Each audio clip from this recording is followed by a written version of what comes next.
Vi er gruppe 7, spørgsmål 6 med følgende fokus. Hvad er en sletterdeterminant, og hvad kan den bruges til? Nedskriv og ekspander sletterdeterminanten for lithiumatomet. Vi har benyttet noter til kurset af Stefan samt de online videoer, der ligger også til kurset.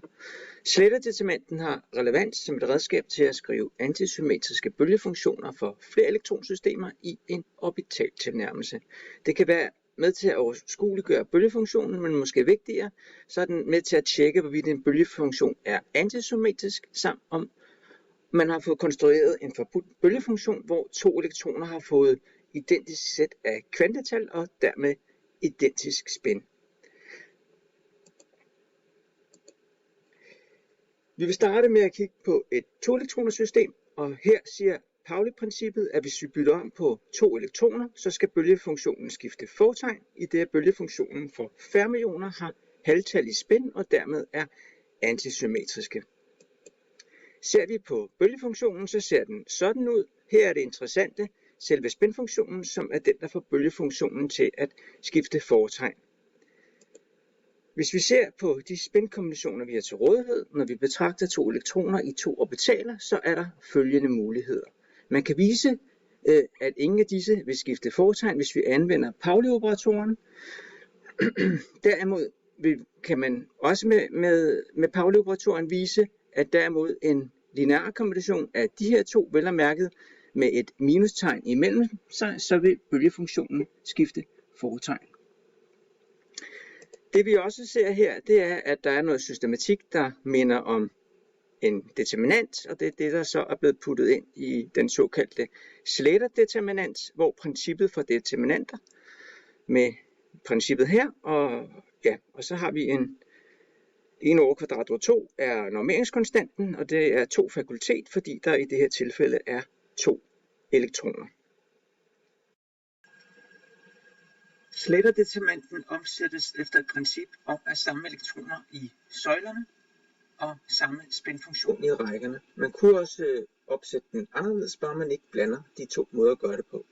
Det skal siges det smarte i Slater-determinanten er, at der er indbygget et tjek for Pauli-princippet i det, at hvis man bytter om på to af rækkerne her, eller to af søjlerne, så vil det svare til, at man bytter labels på elektronerne, og determinanterne vil dermed bytte fortegn.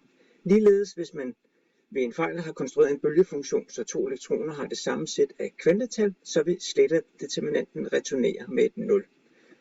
Hvis vi går videre til lithiumatomet og et eksempel på et 3-elektroners system, så har vi konfigurationen stående her for lithiumatomet, og kigger vi på den tilhørende 3x3 matrix, så vil den se sådan her ud.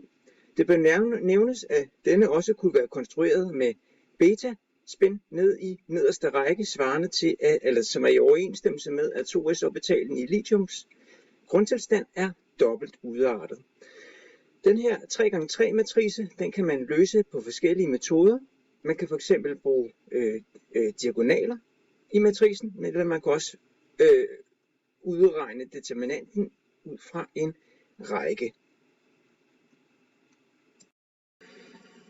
Hvis vi udregner Slater-determinanten for lithiumatomet med rækkemetoden, så vil den se ud, som vi har skitseret hernede. Vi bemærker, at der er 6 led svarende til 3 fakultet. Havde vi taget et atom med n elektroner og dermed et n-elektroner system, ville vi opstille Slater-determinanten efter tilsvarende principper, og der ville selve determinanten så have en fakultet led.